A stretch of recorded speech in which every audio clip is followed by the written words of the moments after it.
that.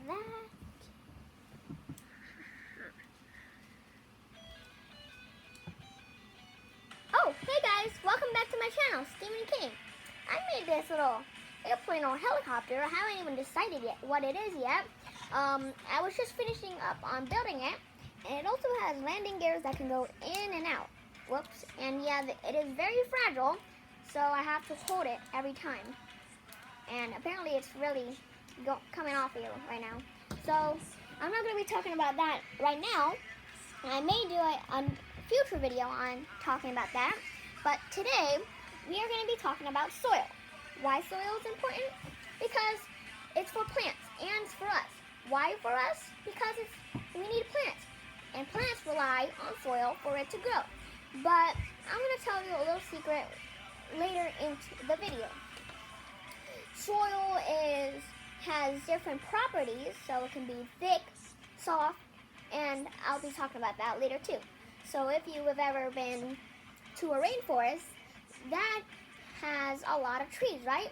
That's because one tree created so many seeds because it became so happy and mature from the soil and the moistness. Now that was from a bunch of years ago, like probably 4,000 million years ago. So yeah, soil is really helping me, and they create food for us like wheat. Let's go into my studies weekly that I've been doing, and I actually like them. It's social studies science. So like I said, the properties of soil. So it can be either loam, which most plants like, silt, and clay, which a lot of plants like too. And yeah, loam, clay, sand, and silt. Clay is the lowest because it's tightly put together, and it's not like going around like sand. Sand is the biggest because it's spread around and it's the biggest. Stuff like palm trees and sugarcane can't grow on sand. Sugarcane is actually pretty special because sugarcane looks like bamboo, and they're actually pretty similar in looks, and they can grow on sand or loam as long as there's some water nearby. And they can grow in very large bushels. So how is soil formed? Soil is formed when hot magma turns into igneous rocks. This is the rock cycle, and it's not like other cycles, like the water cycle, because it doesn't follow it. It can go in many different directions. Like when magma turns into igneous rocks, it can go back to magma when it melts, or go to sediment, or straight to metamorphic rocks. And metamorphic rocks can go to sediment rocks, and sediment rocks can go back to sediments.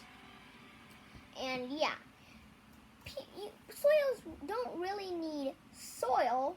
Well, plants don't really need soil to grow because they can make their own food. I've been experimenting on plants. One has only just water. One has water with a napkin. One has soil and water. So I'm testing which one will grow.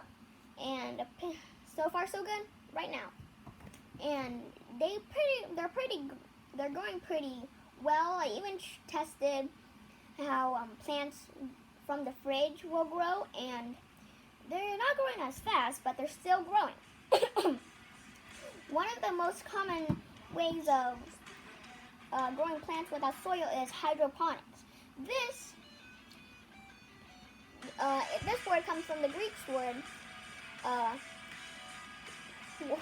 I can't speak Greek, so I'm just gonna take a look. It means water and work. So the water and the plants is working with each other to help the plant grow. And the plant also releases this powder or liquid, which is the food for the happy plant. And it gets releases into the water. The water brings it to the roots of the plant, and that's food for a very happy plant. And yeah, so people have been growing plants for a few years, and then they stopped for 1 year, and that's until the early 1700s. This was because when the farmers planted the crops for a few years, then it uses the soil's nutrients, so they had to let it go for the soil for 1 year for the soil to replenish and then bring back the nutrients before they start planting again.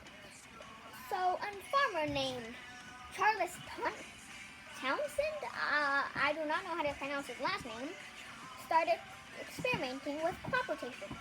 Crop rotation is when you plant different crops every year. And he learned that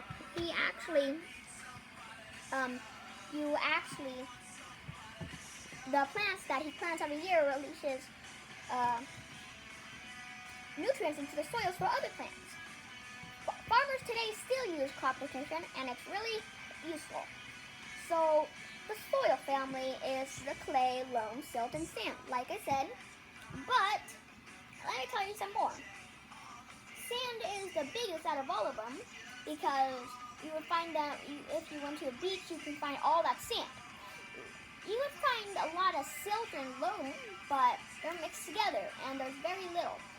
Clay can only be formed in watery places, so cattails like that one.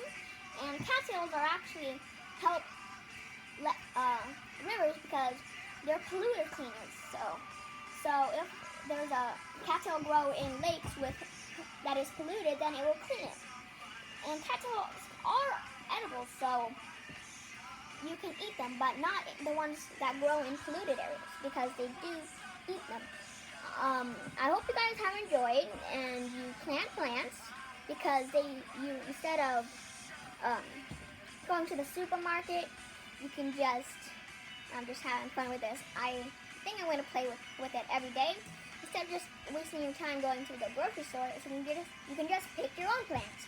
So yeah, if you guys want to see more videos, please hit the subscribe button, ring the notification bell, and I'll see you later. Bye!